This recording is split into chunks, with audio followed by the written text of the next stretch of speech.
पिछली मरतबा आप लोगों ने ये CFG की थी, पिछली क्लास हुई थी।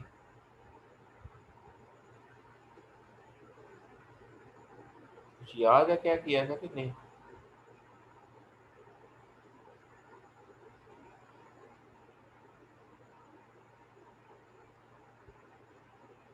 पिछली क्लास कुछ बात याद है कि नहीं?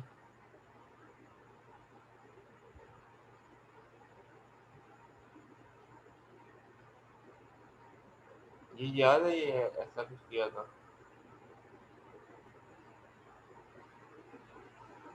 हैं? याद है या नहीं?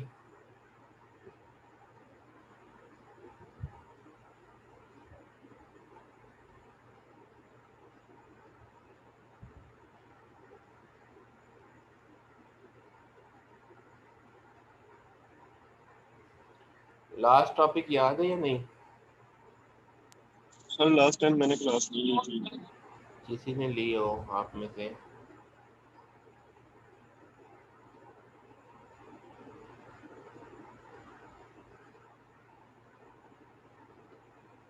चलिए, स्लाइड 25 तक हुआ था। 5 तक हुआ था। अच्छा, तो 25 असल में शेयर किया हुआ था ना, तो इसलिए आपको भी ऐसे लगता है कि 25 तक हुआ था।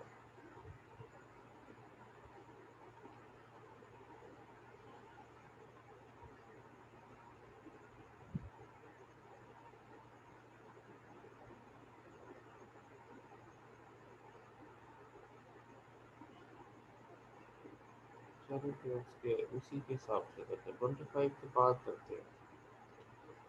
मैं इनको मैं क्लोज करता हूँ।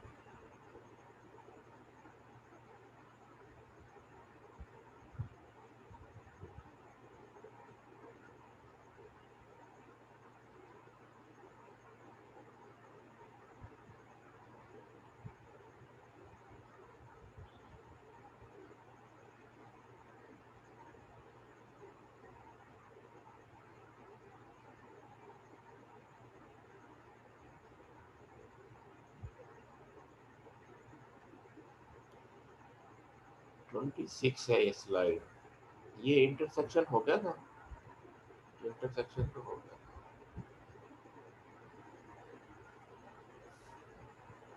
इंटरसेक्शन ऑफ टू लैंग्वेज हो गया था नहीं? ये प्रीवियस में आपका हो गया था। अब नेक्स्ट चलते हैं यहाँ से।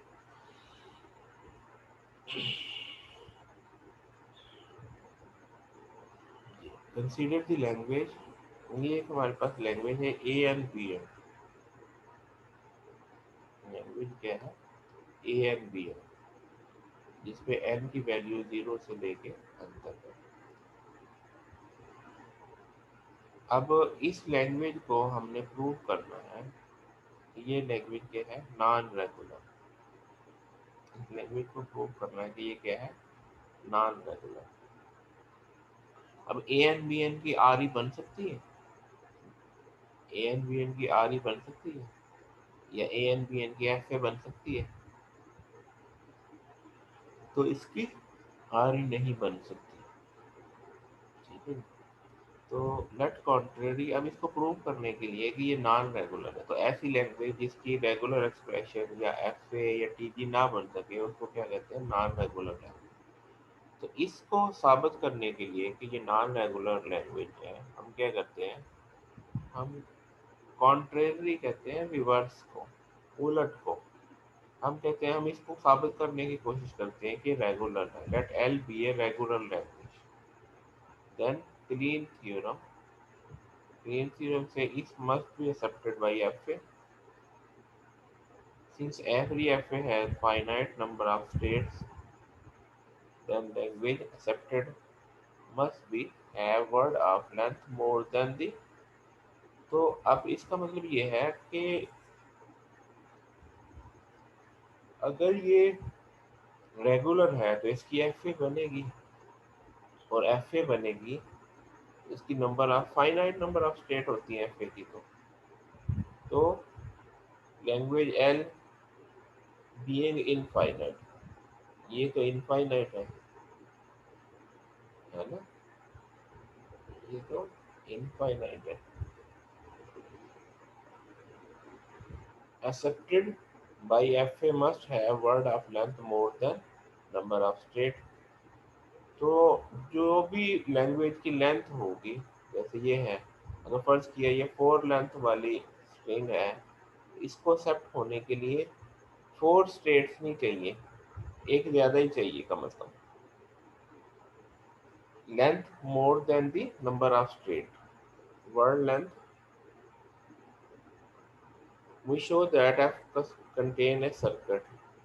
अब इसका मतलब ये है कि अब अगर ये इसकी लेंथ इनफाइनाइट है लैंग्वेज की, तो इसका मतलब ये है कि इसके अंदर सर्किट होगा, F must contain a circuit, यानी इसके अंदर जो स्टेट्स हैं कुछ इस तरह का सिनेरियो बनेगा।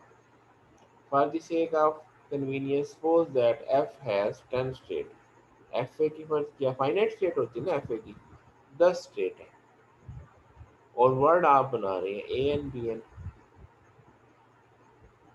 तो ए एन बी एन के लिए अब हमारे पास ये क्या है, नो ए है और नो बी है। तो आप इस तरीके से 1 2 3 4 5 6 7 8 9, तो ये देखिए यहाँ पे आप 9 पूरे करने के लिए आपको ऐसे करना पड़ेगा, 1 2 3 4 5 6 7 8 और ये 9 पूरे हुए।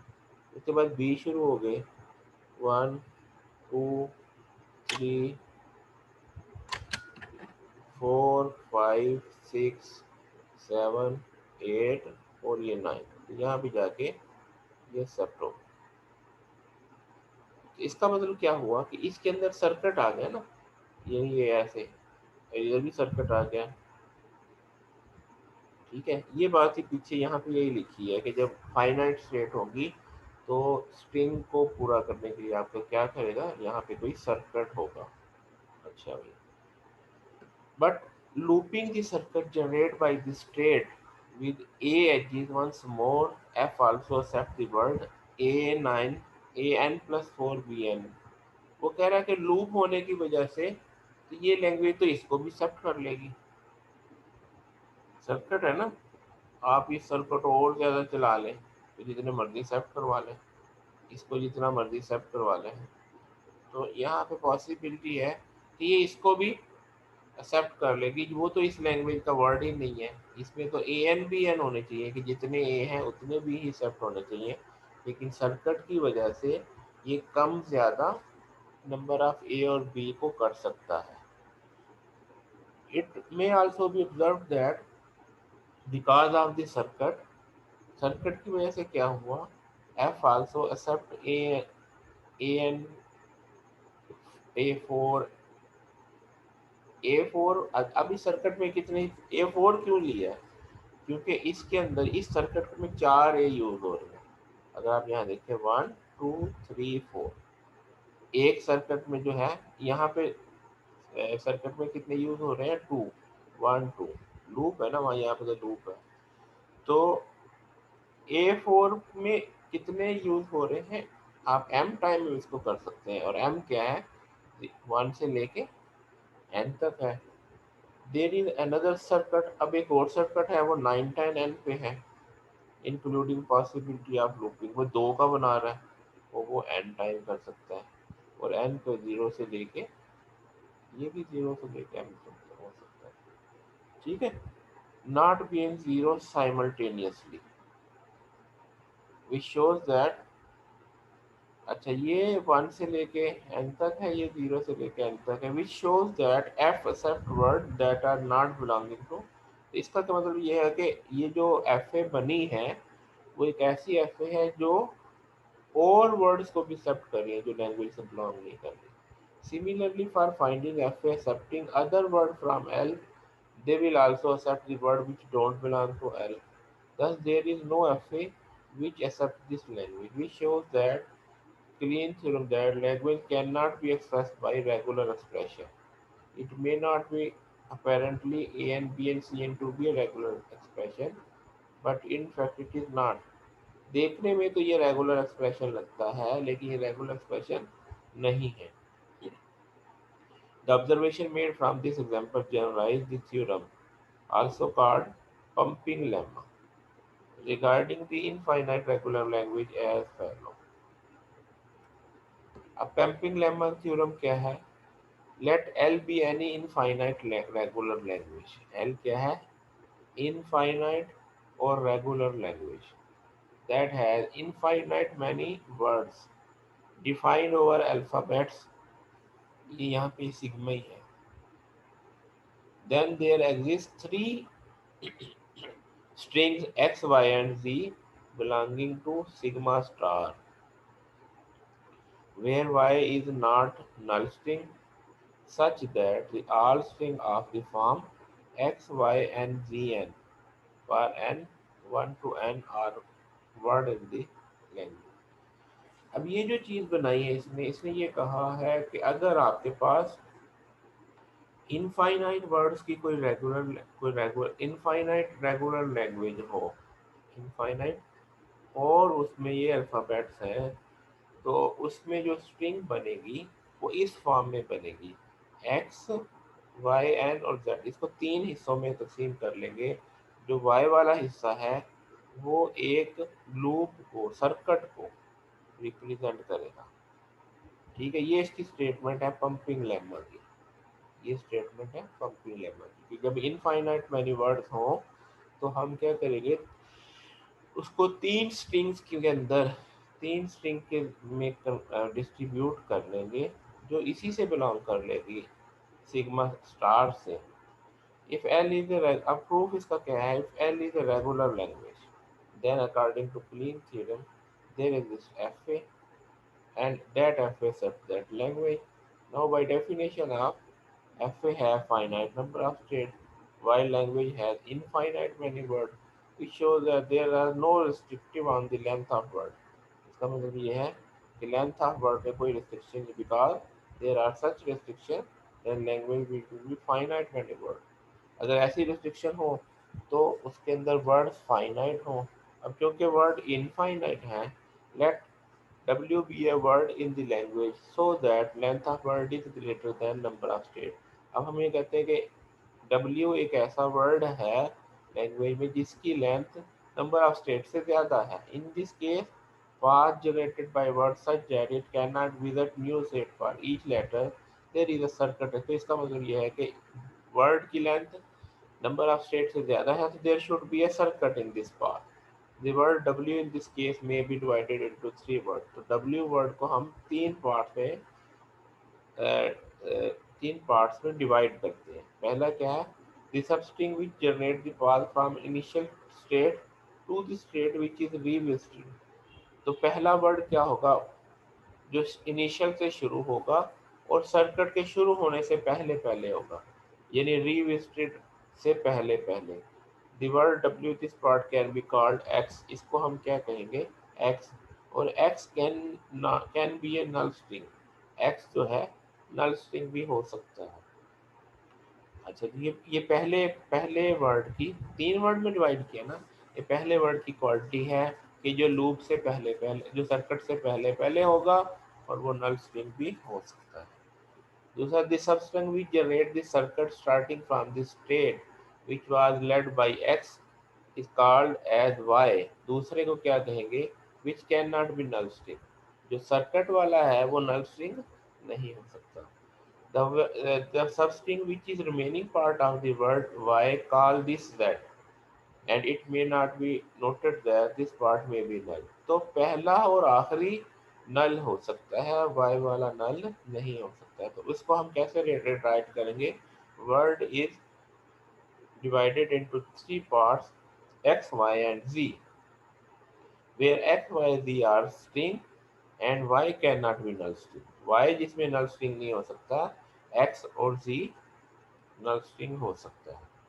Now this is obvious that looping the circuit successively, the word क्या बनेंगे? जैसे इस तरह बन सकते हैं कि आप इसको 2 मरतबा इस्तेमाल कर लें, y को 3 मरतबा कर लें, 4 मरतबा कर लें, और will also be accepted by FA। इसको कैसे लिखेंगे? x, y and z where n is 1 to n will be the word in the language. In this above theorem, it is not affected if the z part has circuit।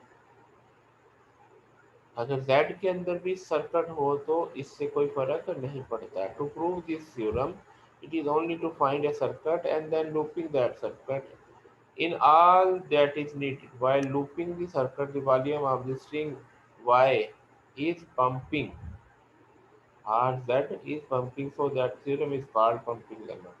अब ये pumping, ये जो इसका circuit वाला behaviour है, इसको क्या कहा है? पंपिंग। पंपिंग है ना, जैसे आप पंप करते हैं तो वो हवा निकलती है, जितनी दफा चाहे जितनी दफा पंप करें उतनी दफा हवा निकलेगी या उतनी दफा पानी निकलेगा। तो यही इसी तरीके से यहाँ पे इसको जितनी दफा घुमाएंगे उतनी स्ट्रिंग बढ़ती जाएगी। तो इसलिए इस बिहेवियर को क्या कहा? पंपिंग। तो ये इसको इसलिए इसको क्या कहा? Pumping lemma. Following are the example. एक एग्जांपल यहाँ पे फर्ज किया 5 स्टेट की कैफे है, 5 स्टेट की कैफे। द वर्ड, ये इस वर्ड को हमने इसको चेक करना है इस लैंग्वेज से बिलोंग करता है कि नहीं। So that length of word is greater than 6। अब इसमें 6 स्टेट है तो लेंथ, जो वर्ड की लेंथ है वो 6 से ज़्यादा है। ठीक है, the number of state in FTA। अच्छा, अब यहाँ पे ये बी से स्टार्ट हुआ, एक बी लिया, दूसरा बी लिया, तीसरा बी, तीसरे बी के साथ आप इधर आ गए, फिर आपने ए लेना है, फिर बी लेना है, फिर ए लेना है, यहाँ पे आ गए, फिर बी लेना है, फिर ए, यहाँ पे आके आप एक्सेप्ट कर। तो ये इसका जो है, in this case the path generated by this word is such that it cannot visit a new state for each letter. There is circuit in this path. The word W in this word can be divided into 3 parts. The substring which generates the path from initial state to the state which is revisited first while reading the word. This can be part X and this may be null. The, the string, the substring which generates the circuit starting from the start, इसको क्या कहा? Y state कहा। The substring which remaining part, उसको क्या कहा? Z कहा। It may be noted that this path may be null string as the word may end after Y, that permits it be a circle। ये null string भी हो सकता है, circle भी हो सकता है। Thus the word may be written as W is equal to XYZ, where XYZ belong to sigma star, XYZ sigma star, and Y cannot be null string। The state 2 is such that it is revisited first while reading the word W, so the word can be composed according to pumping lemma। ये इस तरीके से होगा B, उसके बाद वो B भी ये रिपीट हो रहा है और ये आखिरी स्ट्रिंग में BAB। यहाँ पे देखें, यहाँ से स्टार्ट हुआ था, ये चीज़ रिपीट हुई ना, ये पंपिंग लेमा हुई। तो पहले में अंदर सिर्फ ये B आया और BBA ये जो है Y में आया और फिर बात की ये इसका।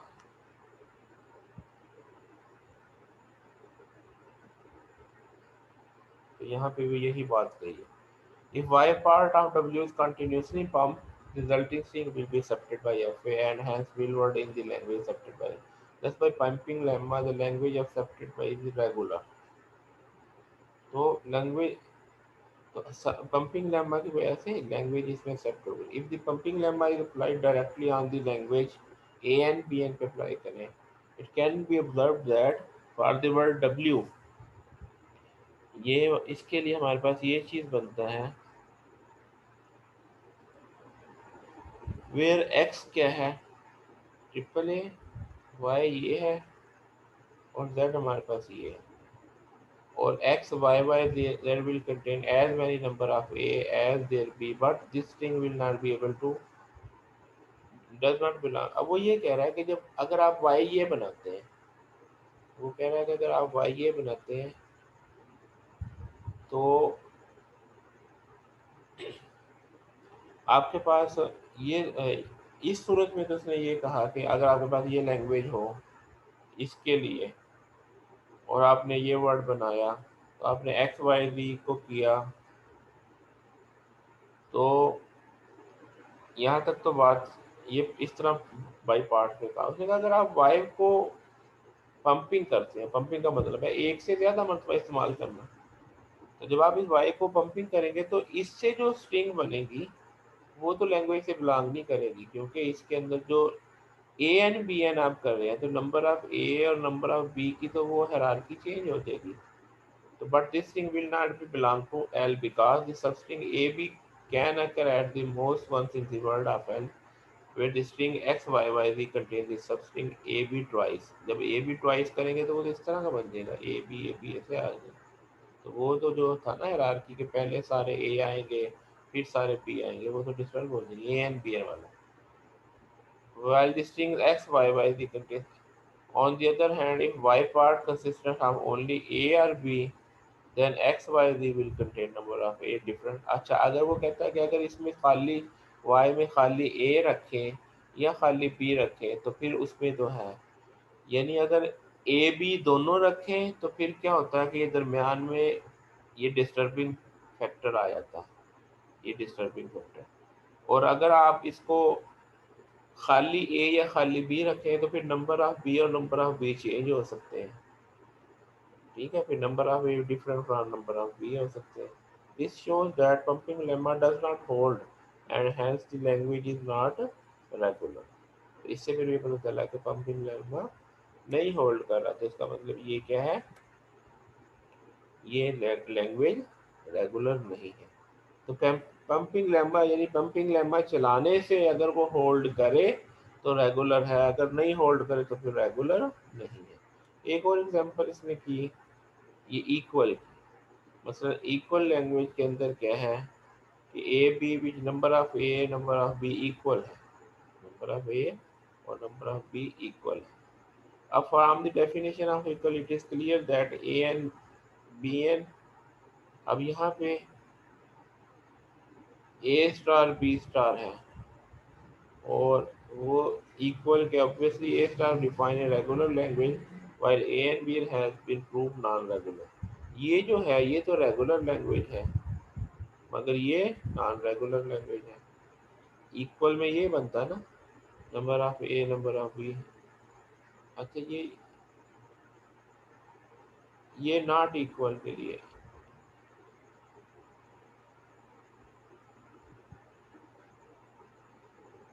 यानी वो ये कह रहा है कि इक्वल में तो ये सारी चीजें शामिल है ना, ये भी शामिल है, इस तरह की भी शामिल है। तो ये जो ये था इंटरसेक्शन का, तो इसमें से ए स्टार बी स्टार में से, और इन दोनों को ये जब दोनों का इंटरसेक्शन लेंगे तो ये एन बी एन बनेगा। तो using the theorem that intersection of two regular languages is regular, it can be proved that equal is not regular, because if it is considered regular, the language AN will be intersection of regular language by regular, which is impossible following the remarks regarding this। अब इसका मतलब ये है कि इससे ये पता चल जाता है कि इक्वल जो है रेगुलर नहीं है। If the previous example language are proved to be regular or non-language using pumping lemma, in fact, the proof of certain language be language is not needed to use the full force of pumping lemma for a word with length greater than number of decomposing a word into x y z। यहाँ पे एक चीज और note करें, ये जो equal थी, equal की जो लैंग्वेज वो ये है हमारे पास, number of eight. By the definition equal is clear that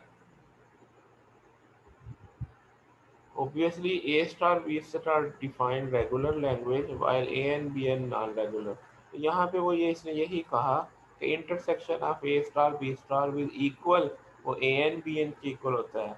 और यहाँ पे हमने ये कहा कि दो दो रेगुलर लैंग्वेज अगर हो, दो रेगुलर लैंग्वेज अगर इक्वल, दो रेगुलर लैंग्वेज का अगर इंटरसेक्शन ले तो वो भी रेगुलर बनता है। लेकिन यहाँ पे अगर ये दोनों रेगुलर है, जैसे ये तो रेगुलर है ए स्टार बी स्टार, इसका पता नहीं है रेगुलर है कि नहीं, तो इसका मतलब ये रेगुलर नहीं है। अगर ये रेगुलर है, ये रेगुलर है, तो ये भी रेगुलर होनी चाहिए, और हमें पता है ये तो रेगुलर नहीं है, इसका मतलब ये है कि इक्वल रेगुलर नहीं है। तो इसका मतलब है इक्वल रेगुलर नहीं है, इक्वल इज नॉट रेगुलर। ठीक है जी। एक तो ये बताया इसमें, in this previous example language are prove to be regular और non regular using pumping lemma. तो in fact to prove a certain language to be regular, it is not needed to use the full force of pumping lemma. For a word with length greater than number of state of machine, decompose the word into x, y, z, and for regular, it is sufficient that x, y, y, z in L. The condition that x, y, and is in n greater than equal to 2 provides that language is infinite. तो ये n की value greater than 2 हो तो इससे क्या मतलब चलता है, लैंग्वेज क्या है, infinite. Consider the language palindrome and word a b a belonging to palindrome, decomposing x y d, x में ए रख लिया, वाई में बी रख लिया और जेड में ए रख लिया। It can be observe that string of the form x y n belonging to palindrome which shows that pumping lemma hold the language palindrome, which is not regular language. To overcome this drawback, pumping lemma, a revised version of pumping lemma is introduced. अब उसमें वो ये बात कह रहा है कि अगर आप पंपिंग लेमा में ये ड्रॉबैक है कि अगर इसकी जो y की लेंथ है वो ग्रेटर देन 2 करें, तो अगर ग्रेटर देन 2 नहीं करते, मतलब आप इसको चेक करते हैं, ए को चेक करते हैं, तो वो इसमें आप ये ए जो है इस सर्च की और बी के अंदर वाई के को जो है वो बी रख लें, तो वो बी रिपीट भी हो जाए तो क्या होगा, वो हमारे पास रेगुलर ही लेगी। तो इसके लिहाज से तो उसने कहा कि पैलिंड्रोम जो है वो रेगुलर लैंग्वेज है, हालांकि पैलिंड्रोम तो रेगुलर लैंग्वेज नहीं है।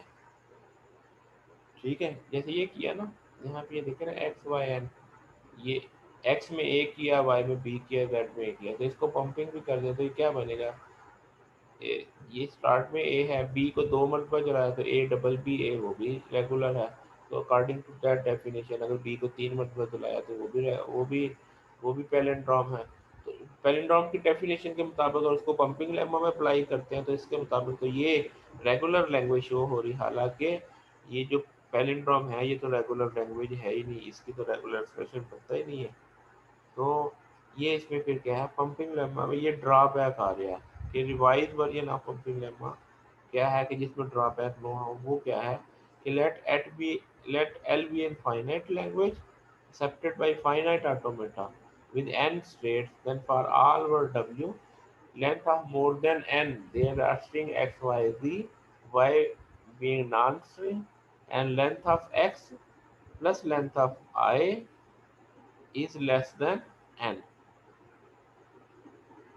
ये greater than है, sorry less than n। तो x y the all string of x y and then n is equal to 1 2, the lemma can be proved considering the following way। अब इस पैलेंड्रियम को apply करें, a 85 है, ये भी 85 है, तो b जो है, तो अब इन दोनों का जो सम है वो क्या हो गया, regular except by F A 78 states अगर लगाते हैं तो इसकी लेंथ और इसकी लेंथ a मोर देन 85,